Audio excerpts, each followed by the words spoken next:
Hello, नमस्ते। आज day 12 है।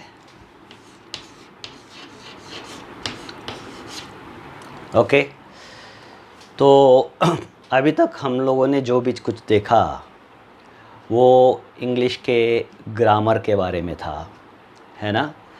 और आपने आपका वो जो फाउंडेशन वो वो बहुत इम्पॉर्टेंट है हर एक चीज़ की। तो वो अभी आप लोगों ने आपको समझ में आई है ना। तो आपको थोड़ा उस पे और काम करोगे तो वो पक्का हो जाएगा। ओके, तो अभी हम स्टेज 2 में जाते हैं इंग्लिश के। तो उसमें अभी देखिए ये जो आज 12 है, 12वां दिन है। तो उसमें हम आपको अभी मतलब ग्रामर छोड़ के उसके आगे वाली बातें बताएंगे, क्योंकि ग्रामर आपको समझ में आ गया है। इतने ग्रामर से मैंने आपको एग्जांपल में से समझा दिया है कि इस ग्रामर से आप कुछ भी बना सकते, प्रोडक्ट के बारे में एक्सप्लेन कर सकते हैं, स्टोरीज़ बना सकते हो, है ना, सब कुछ कर सकते हो। वो हमने प्रैक्टिकली देख लिया। अभी हम देखते हैं कि अभी देखो इंग्लिश जो लैंग्वेज है, और हर एक लैंग्वेज का मतलब हर एक भाषा का एक अलग तरीका होता है। तो इंग्लिश लैंग्वेज का भी मतलब एक अपना एक अंदाज़ है, एक स्टाइल है। तो उसके अंदर ज़्यादा मतलब है ना, मतलब मैनर्स का यूज़ करते हैं। तो आपको वो भी चीज़ें समझना ज़रूरी है ना। मैनर्स यानी कि आचरण, है ना। हाँ, किस तरह से व्यवहार करते थे वक्त पे, कैसे मतलब अदाओं से बातें करते हैं, ये सब कुछ आपको सीखना है। तो इससे फ़ायदा ऐसा है कि आपका जो भाषा है वो खूबसूरत होता रहता है ना। आप उसको और खूबसूरत करते रहते हो। तो ये इंग्लिश में बहुत वो लोग ज़्यादा इम्पोर्टेंस देते हैं।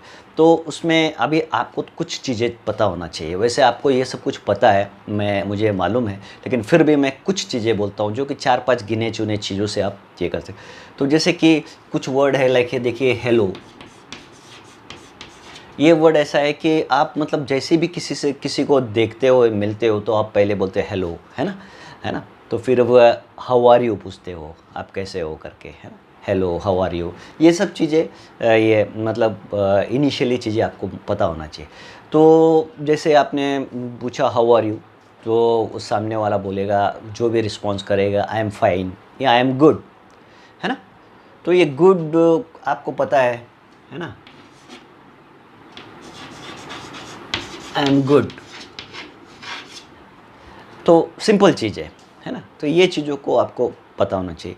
फिर उसके बाद में फ़ाइन, थैंक यू, ये सब चीज़ें वर्ड्स जो है आप बार बार सुने होंगे, हर कहीं कहीं ना कहीं आपके संपर्क में ये वर्ड आया है। तो ये चीज़ें हैं। फिर उसके बाद में ये ज़्यादातर कुछ भी मतलब किसी ने कुछ आपके लिए काम किया तो उनको थैंक यू, ये जो वर्ड है थैंक यू, इसका भी बार बार यूज़ होता रहता है इंग्लिश के अंदर। ओके। तो अगर कुछ तक आपने किसी को कुछ हानि पहुंचा दी तो आप उसको सॉरी बोल दो, आई एम सॉरी, है ना। ये सब चीज़ें। और सॉरी का एक ऐसा भी यूज़ है कि कोई कोई चीज़ अगर जैसे मैं समझा रहा हूँ, है ना, या तो आपको कुछ समझ में नहीं आया तो आपने सिर्फ सॉरी भी बोल दिया, तो इमीडिएटली मैं समझ जाता हूँ कि आपको समझा नहीं। तो कैसा है कि अभी जैसे कि आपने बोला सॉरी, तो मैं समझ गया कि हाँ यहाँ पे आपको समझा नहीं, तो फिर मैं वापस वो बोलता हूँ, सॉरी आप क्या बोल रहे थे। तो ये चीज़ को आप इंग्लिश में बोलेंगे, sorry what were you saying, है ना, प्लीज़ कम बैक। इस तरह से आप यूज़ करते हो, सिंपल सिंपल वर्ड से, कुछ नहीं। सॉरी सिर्फ आपको बोलना है। फिर जैसे कि आपको अच्छा लगा तो grateful, I am very grateful. आप जो भी चीज़ आपको अच्छा लगा, तो आप उन्होंने सामने से कुछ आपको ऑफ़र दिया, आपको अच्छा लगा, आप बोलेंगे आई एम वेरी ग्रेटफुल। तो ये सब चीज़ें फुल, है ना। Kindly, very kind of you, ये सब वेरी काइंड ऑफ यू, ये सब शब्द है, कुछ 4-5 गिने चुने शब्द है, 10 एक शब्द के ज़्यादा नहीं है। इसी चीज़ को रोल करना है आपको। ओके। तो ये एक अभी आपका जो एक मतलब इम्पॉर्टेंट चीज़ इंग्लिश की ये बात की। अभी हम आगे बढ़ते हैं। दूसरा, थोड़ा सा हर इंग्लिश का मतलब जो हम बोलते हैं, तो हम लोग इंग्लिश को वर्ड बाय वर्ड बातें करते हैं, है ना। जैसे कि I am going to market, है ना। मैंने क्या बोला, I am going to market, है ना, मैंने ऐसा बोला। तो एक्चुअली क्या होता है कि जब लैंग्वेज जो होता है, लैंग्वेज के अंदर है ना, वो फ्लुएंसी आने के लिए आपको उसको ग्रुप में बोलना पड़ता है। मतलब आपका जो अच्छा सुनाई देने के लिए, और वो जो ब्रिटिशर्स है या बाकी जो फॉरेनर्स है वो लोग सब ग्रुप में बोलते हैं, इसलिए हमें जल्दी समझ में नहीं आता। हम इंडिया तो ये कैसा, हम जो बोलते हैं I am going to market ऐसा बोलते हैं, लेकिन वो लोग ये नहीं बोलते, वो लोग ये सब निकाल देते हैं। वो क्या करते हैं, वो लोग ऐसे बोलते हैं, देखो उनका बोलना कैसा है, I am going to market. कैसे बोलेंगे, I am going to market, तो वो उसके अंदर वो कॉम्प्रेस करके बोलते हैं। तो आई am going, I am going, I am going, तो ये चीज़ को वो मतलब कॉम्प्रेस करते हैं। तो एक वो ट्यून आपके माइंड में सेट होना चाहिए। तो हर एक शब्दों का ऐसा ही, हर एक जो सेंटेंसेस है वो लोग दो चार चीज़ों को एक साथ मिला के बातें करते हैं। ओके, ये एक चीज़ है। अभी बहुत इम्पॉर्टेंट बात है, अभी मैं आपसे मतलब इस सेशन में बताने जा रहा हूँ कि हमें इन लैंग्वेज को और बाकी चीज़ों को सीखना है तो थोड़े अलग ढंग से सीखना होता है। लैंग्वेज जो चीज़ होती है, वो जो सब्जेक्ट लैंग्वेज है, वो सब्जेक्ट बाकी चीज़ों की तरह नहीं होती। वो है ना एक आर्ट, कला की तरह होती है। जैसे फॉर एग्ज़ाम्पल कोई गाना क्या होता है, वो कला हो जाता है ना। मैं बार बार आपको गाने का एग्जांपल देता हूँ, इसके अंदर ट्यून का एग्जांपल देता हूँ, इसलिए क्योंकि वो एक कला के एरिया। तो गाना कैसे सीखता है, वो उसको आप बार बार प्रैक्टिस करते हो, है ना, उसका ट्यून याद रखते हो, ये सब चीज़ें। तो एक्चुअली क्या होता है कि इसके अंदर एक मसल मेमोरी करके एक चीज़ होती है ना। मसल मेमोरी बोला तो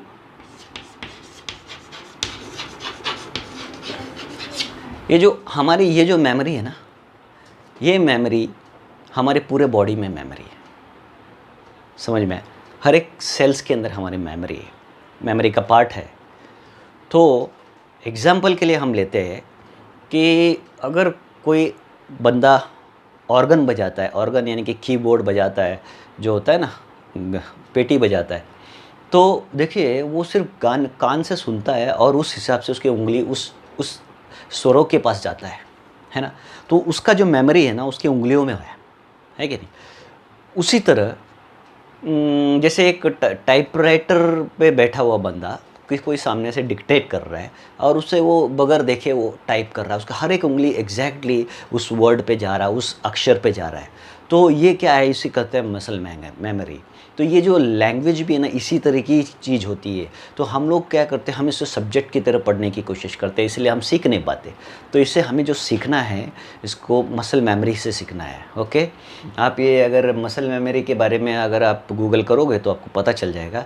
कुछ नहीं, हर एक सेल्स में एक मसल मतलब मेमोरी होती है। तो वो तो उसको कैसा उसको ट्रेन करना होता है। तो अभी हम किसको ट्रेन करेंगे, क्योंकि अभी तक हम लोग हमारे मदर टंग में ट्रेन है, हमारी जो मेमोरी के अंदर जो हमारा जो मदर टंग है उसमें ट्रेन है।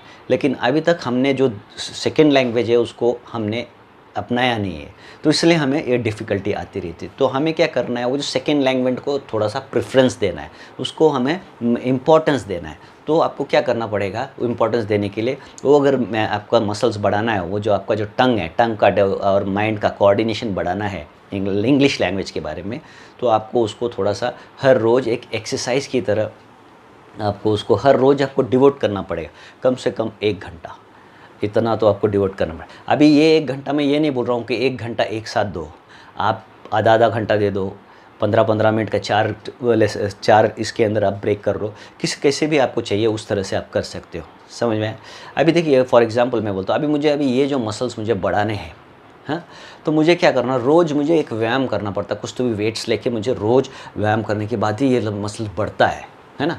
वो मैंने अगर कुछ नहीं किया तो ये बढ़ेगा नहीं। उसी तरह लैंग्वेज का भी आपको अगर वो बढ़ाना है उसकी कैपेसिटी, तो आपको उसको रोज़ बात करना है, रोज़ उसके एक्सरसाइज करना है ना। तो मैं आपको थोड़ा बताता हूँ क्या क्या एक्सरसाइज करना है, तो वो आपको बहुत मदद करेगा। दूसरी बात, आपको एक छोटा सा नोवेल या एक स्टोरी बुक इंग्लिश में आपको लेना है। आपके पास अगर वो नहीं है तो आपके दोस्तों के पास होगा, कहीं ना कहीं होगा। वो ऐसा एक, अगर आप सेकेंड हैंड भी लेंगे तो आपको 20-30 रुपये में, 50 रुपये में मिलती है। नया लेंगे 150-200 रुपये में मिल जाता है। समझ आए। तो उस तरह का आपको एक मैं फॉर एग्जांपल बताता हूँ। देखिए अभी देखिए ये जो समझ में ये नॉवेल्स रहता है, इंग्लिश नॉवेल्स। तो इस तरह के इंग्लिश नॉवेल्स लेना, इसमें ऐसे छोटे छोटे मतलब ये लेसन्स होते हैं, मतलब स्टोरी होते हैं, तो वो आपको पढ़ना है। तो अभी इसमें एक्सरसाइज ऐसा है कि मैं ख़ास नॉवल पे क्यों स्ट्रेस कर रहा हूँ, क्योंकि नॉवल के अंदर मैंने पहले भी शुरुआत में बताया था कि नॉवल के अंदर ना सब कैरेक्टर्स आ जाते हैं। अगर आप पढ़ोगे नॉवल तो आपके माइंड में सब चीज़ें, सब कैरेक्टर सामने दिखने लगेगा, समझ में। तो वो नॉवेल की खासियत होती है, ऐसे नॉर्मली बाकी बुक्स में नहीं होते, न्यूज़ में नहीं होता है, आप सिंगल रीडिंग से होता है उसके अंदर। तो ये जो तीनों चारों कैरेक्टर, जो तीनों जैसे मैंने बताया, first person, second person, third person, सब कैरेक्टर्स एक साथ घूमने वाला ये जो चीज़ है नॉवल के अंदर होता है। तो आपको क्या करना है, नॉवल खोलना है, नॉवल पढ़ना है। तो नॉवल पढ़ने की तरीका कैसा है मालूम। अभी यहाँ तक तो मैंने आपको बताया कि एनालिटिकल रीडिंग करना है, इसके आगे आपको सब समझता है। तो अभी आपको एनालिटिकल रीडिंग में आपको क्या करना है, आपको एक पेंसिल लेना है, पेन यूज़ नहीं करना है, एक रबर साथ में रखना है। जैसे आप रीडिंग करोगे तो आपको उसके अंदर है ना वर्ड्स आएगा, डिफ़िकल्ट वर्ड्स। हाँ, तो डिफ़िकल्ट वर्ड्स आएगा तो आपको उसको अंडरलाइन करना है, ओके। और साथ में आपको आपकी एक खुद की एक नोटबुक रखनी है, जिस नोटबुक मतलब आपकी एक डिक्शनरी बनानी है आपको। क्योंकि देखिए बगैर वर्ड्स के आप आगे बढ़ नहीं सकोगे। अभी ये लेवल तक आपको ग्रामर समझ में आया, लेकिन अभी आपको उसके आगे बोलने के लिए आपको बहुत सारे शब्दों की ज़रूरत पड़ेगी। तो लेकिन आपको बहुत सारे शब्द आते हैं, लेकिन जो शब्द नहीं आता तो वो शब्द के नीचे आप अंडरलाइन करोगे, ओके। आपके पास है ना, तो जैसे आप अंडरलाइन करोगे तो फिर उसके बाद में आपको वो शब्द आपको बुक में पेंसिल से ही लिखना है, समझे। 1 2 3 सीरियल नंबर डाल के वो आपको, और उसका जो अर्थ है उसका अर्थ आपको हिंदी में लिखना है, ओके। ये तो यहाँ तक तो समझ में आया। और उसका अर्थ हिंदी में लिखने से क्या होता है, आपके माइंड में वो चीज़ सेट होता है और आपको 1-2 बार पढ़ना है। उसके से हो सके तो आप सेंटेंस बनाने की कोशिश कीजिए, वो करो। थोड़ा थोड़ा माइंड, थोड़ा थोड़ा मसल्स को स्ट्रेस करो, तो यानी कि वो आपका मसल्स डेवलप होगा, ओके। अभी पॉइंट ये है कि इसके आगे क्या है कि जो उसके अंदर और एक चीज़ होता है कि वो अभी जैसे मैंने आपको बोला वर्ड्स, ये बहुत इंपॉर्टेंट। फिर और एक चीज़ आता है उसके अंदर, फ्रेजेस। ये फ्रेजेस क्या है, देखो अभी इसके बारे में आपको बताता हूँ। फ्रेज़ क्या होता है, वो भी वर्ड होता है, लेकिन एक नहीं, एक प्लस और एक उसके आगे वाले वर्ड, मतलब एक और उससे ज़्यादा वर्ड। मतलब कैसे, फॉर एग्जांपल अभी एक कार है, एक वर्ड हो गया है ना। अभी इसको फ्रेज कैसा होगा, 4 व्हीलर। अभी ये क्या होगा, 2 वर्ड हो गए। तो एक और दो वर्ड साथ में आते हैं। अभी देखो 4 और व्हीलर, तो लेकिन हम क्या बोलते हैं उसको, 4 व्हीलर। वही चीज़ कार है ना। तो उस तरह से है ना फ्रेजेस भी आते हैं जो हमें आपको आइडेंटिफाई करना है। कोई शब्द ऐसे रहते हैं कि 2-3 शब्दों से मिला हुआ एक ग्रुप रहता है, उसका अर्थ कुछ अलग रहता है, समझ में आया। तो वो आपको आइडेंटिफाई करके उसको फ्रेजेस कहा जाता है। आप गूगल में सर्च में डालेंगे तो फ्रेजेस डालेंगे तो बहुत सारे आएंगे, लेकिन आपको वैसा नहीं करना है। जो स्पीकिंग के लिए रिक्वायर्ड होता है वो फ्रेजेस आपको नॉवेल में मिलेंगे। तो नॉवेल के अंदर से उसको अंडरलाइन करते जाओ, आपको आस्ते आस्ते आप समझ जाओगे क्या वर्ड है और क्या है करके। और फिर क्या करोगे, वो फ्रेज़ भी नीचे लिखना और उसका मतलब भी आप हिंदी में लिखेंगे, समझ में आया। क्योंकि आपको हिंदी से सीखना है ये चीज़ें, एब्जॉर्ब कर, और हिंदी से आप जल्दी रजिस्टर करोगे ये चीज़ें, ओके। अभी आपने फ्रेजेस भी समझ गए। अभी फ्रेजेस के अंदर बहुत सारी चीज़ें मतलब ये कर सकते हैं, तो उस हिसाब। अभी तीसरी बात कैसा है कि आपको डिफ़िकल्ट वर्ड्स आएंगे, ओके। तो जो डिफ़िकल्ट वर्ड्स, अभी देखो मैं बताता हूँ।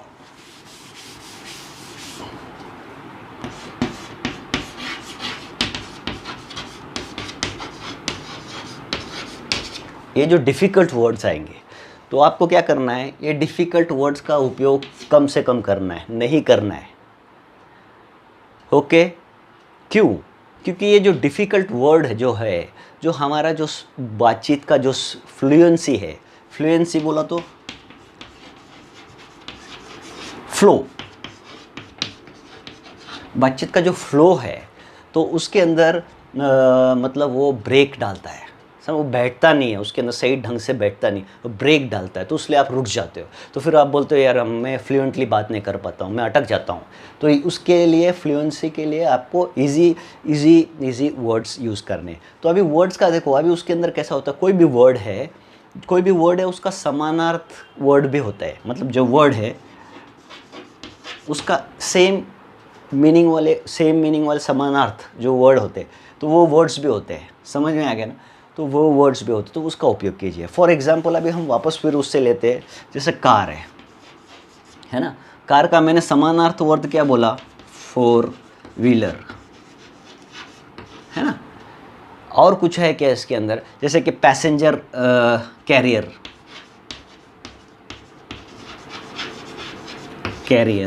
है ना। फिर कुछ हो सकता है, बस हो सकता है ना। इसके आसपास ये सब वर्ड है, मतलब ये एक टाइप के वर्ड है, तो आप इसमें से कुछ भी सिलेक्ट करके कर सकते हो। अभी देखो फ्लुएंसी में ये मदद ऐसा करता है कि अभी समझो आपको ये पैसेंजर कैरियर करके ये वर्ड नहीं याद आ रहा है, तो इमीडिएटली आप फोर व्हीलर यूज़ कर सकते हैं, इमीडिएटली आप उसको बस यूज़ कर सकते हैं, कार यूज़ कर सकते हैं, कहीं भी आप ना, मतलब आपको खेलने के लिए जगह मिल जाता है। समझ में आए? तो आप कैसे कर सकते हैं कि आपको वहाँ के अंदर मतलब ईजीली, तो आप वो रिदम नहीं तोड़ते, आप कंटिन्यूसली वो चलते रहते हैं। समझ में आए? तो आपको उसकी भी चाहिए, और कम से कम 1,500 से 2,000 वर्ड्स आपके आ जाने चाहिए, उसके अंदर आ जाएंगे वो। और बहुत लोगों को बहुत वर्ड पता होता है, मतलब अभी बहुत सारे अलग अलग विद्यार्थियों को अलग अलग मतलब वर्ड्स उनकी कैपेसिटी बनी हुई होती है, स्कूल से बचपन से एक एक वर्ड सब पता होता है। तो 1,500-2,000 में से आप आराम से खेल सकते हो स्पीकिंग में। ओके। अभी जो नेक्स्ट जो पॉइंट है वो आपको क्या करना है कि मैंने आपको बताया आपका डिक्शनरी बना देना, है ना। ये बहुत इंपॉर्टेंट है, आपको लाइफ लॉन्ग में काम आएगा, है। अभी जो दूसरा है वो आपको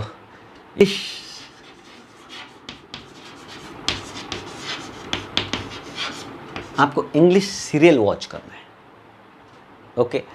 लेकिन वो भी सब टाइटल वाले, ओके। अच्छा, इसे ज़्यादा देर वॉच नहीं करना है, आप जास्ती से जास्ती आधे घंटा वॉच करना है, ओके। लेकिन इसे वॉच कैसे करेंगे?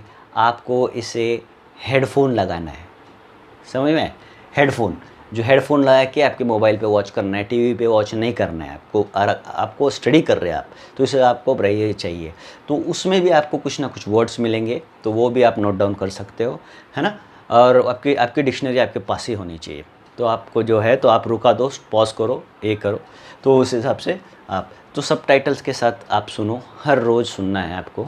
तो ऑटोमेटिकली आपका मतलब वो जो चीज़ें आपके माइंड के अंदर फीड होगा, वो क्या हो रहा है कि आपकी मेमोरी के अंदर जा रहा है। और जब आपको चाहिए तो आप उसको बाहर निकालने की कैपेसिटी आपकी बढ़ेगी, है। तो ऑटोमेटिक, और आपको ग्रामर पता है तो आप प्रॉपरली ग्रामर में डालेंगे। और आप जब रिलेट करेंगे स्टोरीज़ के साथ, ये जो सब टाइटल्स के साथ, ये जो रीडिंग के साथ, तो आपका कॉन्फिडेंस ऑटोमेटिक बढ़ जाएगा, ओके। ऑटोमेटिकली आप बोलना चालू कर दोगे। अभी ये जो अभी आपको इसके आगे जो एक्सरसाइज करना है वो क्या करना है कि रोज़, मतलब अभी मैं आपको इसके आगे वाला बोल रहा हूँ, वो आपको एक है ना, आपकी जो डायरी रखनी है, ओके। और वो डायरी के अंदर आपको रोज़, मतलब आपका जो सवेरे से शाम का जो रूटीन हुआ, वो जो हो गया, वो शाम को बैठ के सवेरे से शाम तक का रूटीन आपको लिखना है। वो काय में लिखना है आपको? इंग्लिश में, क्योंकि अभी आपको इंग्लिश में ही करना है। तो आप कैसे लिखेंगे? फॉर एग्जांपल अभी सवेरे आप उठे, कितने बजे उठे? 6 बजे उठे, तो आप लिखेंगे आई वोक अप एट 6 o'clock। इसके अंदर आप पेंसिल से लिखेंगे, कुछ ग्रामेटिकल मिस्टेक है, वेक का वोक हो गया, वोक का क्या हो गया, वो आप चेक करेंगे, बराबर। फिर उसके बाद में आप क्या करेंगे? उसके बाद में क्या हो गया? आप नहाने गए, तो I went to take bath, है ना। तो एट 7 o'clock, है ना, तो उधर लिख सकते हैं। फिर उसके बाद में क्या आपने ब्रेकफास्ट खाया, तो I had my breakfast at 9 o'clock, है ना। उसके बाद में आपने न्यूज़ देखा, I saw news eight 10 o'clock, जो भी है, तो उस हिसाब से आप ऐसा लिखो। तो वो क्या होगा कि आपका लिखने से भी बहुत चीज़ें रजिस्टर होते जाता है माइंड के अंदर। वो एक काम हो गया आपका। फिर आपको क्या करना है उसके बाद में? मतलब आपको चाहे तो वो जो दिन भर की जो स्टोरी हो गई है आपकी, वो उसको बोलने की कोशिश करना है। हाँ, वो आप बोलो कोई दीवार के सामने खड़े रह के बोल दीजिए, ये या मिरर के सामने खड़े रह के बोल दीजिए। आपसे क्या होगा, ऑटोमेटिकली आपका वो जो हैबिट कल्टीवेट हो जाएगा। ये आपको रोज़ रोज़ करना है। ओके, आराम से कहीं पे भी बैठ जाओ और try to speak it out, क्या क्या क्या है। फिर दूसरी बात, हमें आपको और एक चीज़ ये बताना है कि जो कमेंट्री होती है, मतलब जो आपने देखा रहेगा, तो उस टाइप की कमेंट्री की भी कम। आप जैसे चल रहे हो आपके माइंड में, तो आप बोल देंगे आई एम वॉकिंग। अभी मैं सिखा रहा हूँ तो मैं बोलूँगा आई एम टीचिंग। ऐसे भी शब्द बनाते जाओ। जैसे भी आपने समझो कुछ आप घर में कुछ बना रहे हो, तो आई एम मेकिंग फूड, है ना। आप कपड़े धो रहे हैं, आई एम वॉशिंग क्लोथ। तो ये ऐसे शब्द माइंड्स में बोलते, क्योंकि आपके माइंड में वो चीज़ रन हो रहा है। और रनिंग कमेंट्री आप जो भी कर रहे हो, तो उसका भी आप सपोर्ट ले सकते हो। तो इसका भी आपको सपोर्ट लेना है। ओके, तो ये इस तरह के रनिंग कमेंट्री यूज़ करो कभी भी। जैसे क्रिकेट के मैच में आप देख रहे होंगे कि okay this one is running behind the ball and he caught the ball and, है ना। तो आपको एक्चुअली जो घट रहा है, तो उस हिसाब से पता है the person hit 4 and it has cross the line. ऐसा जो भी चीज़ें रहेगा, तो रनिंग कमेंट्री की तरह आपको उसको यूज़ करना है। हाँ? और ये सब चीज़ें, और आपको एडवांटेज इस चीज़ का लेना है कि आपके माइंड के अंदर देखिए बहुत सारे थॉट्स चलते रहते हैं। तो हम तो परेशान हो जाते हैं यार थॉट नहीं, इन लोग क्या करते, थॉट को ब्रेक करते। हमें क्या करना है, वो एक एक थॉट, उसमें से कुछ थॉट निकाल के उसके सेंटेंसेस बनाना है। तो फॉर एग्जांपल आपके थॉट आया कि आज मुझे कुछ तो विश्व जाके कपड़े लेने, तो आपके थॉट में है, तो जस्ट उसको एक उधर ही बैठे जो भी काम कर रहे हो वहीं बैठ के आप बोल सकते हो, आपका थॉट को यूज़ कर सकते हो कि हो गया today I want to go and buy clothes. फिर बाद में बोलेगा, फिर आपके माइंड में है आज तो पैसे नहीं है, तो फिर आप इमीडिएटली फिर उसको बोल सकते हो कि today I don't have money. तो फिर बाद में आप बोल सकते हो कि ओके मैंने प्लान चेंज किया, मैं कल परसों में जब भी मेरे पास पैसे मिलेंगे, so I have change the plan now, I will go whenever I will get the money. ऐसे आप है ना हर एक कुछ थॉट के बारे में थोड़ी देर आप ये प्रैक्टिसेस भी कर सकते हो जहाँ भी हो। मतलब आप कुछ और काम कर रहे हो, आप गाड़ी चला रहे हो, तो भी ऐसा बता आप उस वक्त भी आपको जो इंसिडेंसेस दिख रहा है ना। है तो वो ये सब कुछ देखिए अभी सब कुछ तो मतलब आप समझ गए हो, तो इसको बार बार प्रैक्टिस करो। अभी हम लोग एक ई बुक बना रहे हैं, ई वर्क बुक। वो ऐसा है कि आपका जो प्रैक्टिस है, जो आपका मतलब ग्रामर प्रैक्टिस है, इसको इवेलुएट करने के लिए हम बना रहे हैं। तो अभी it is under work is on progress. हाँ, तो अभी ये जो हो जाने के बाद मतलब आप मुझे कांटेक्ट कर सकते हैं। वैसे मेरा कांटेक्ट नंबर है 9370127645, ये 6 है 45। ओके, तो आप इसमें कॉल नहीं करेंगे, आप इसमें सिर्फ व्हाट्सएप करेंगे। तो वो जैसे व्हाट्सएप, हाँ, इस पर सिर्फ व्हाट्सएप करना। मैं आपको कुछ भी अगर डिफ़िकल्टी रहेगा तो मैं आपको मदद करूँगा उसमें, है ना। तो ठीक है, तो for this is the actually हम 15 दिन के लिए हम सेशन रख रहे थे, लेकिन अभी थोड़ा ये लेसन मैंने देखा तो 12 सेशन के अंदर ये ख़त्म हो चुका है। So this is the last session. Okay, अभी आपको जो भी डिफ़िकल्टी रहेगी वो आप मुझे व्हाट्सएप में डाल के आप मुझे पूछ लीजिए, मैं आपको कभी भी मदद करूँगा, या कमेंट बॉक्स पे डाल दीजिए। और दूसरी बात ये है कि हाँ, जो है अगर आपको ये सब चीज़ें अच्छा लग रहा है, पसंद आ रहा है, तो ये सब अपने फ्रेंड्स में भी सर्कुलेट कीजिए, उनके भी मदद हो जाएगी इसमें। ओके, सो आप मुझे सब्सक्राइब कीजिए। ओके, मेरा लाइक बटन दबाइए, बेल आइकॉन दबाइए, ये सब कुछ कीजिए, यानी कि हमें एक मोटिवेशन मिलेगा। Okay, so wish you all the best. हाँ, सी यू। ओके, चलो।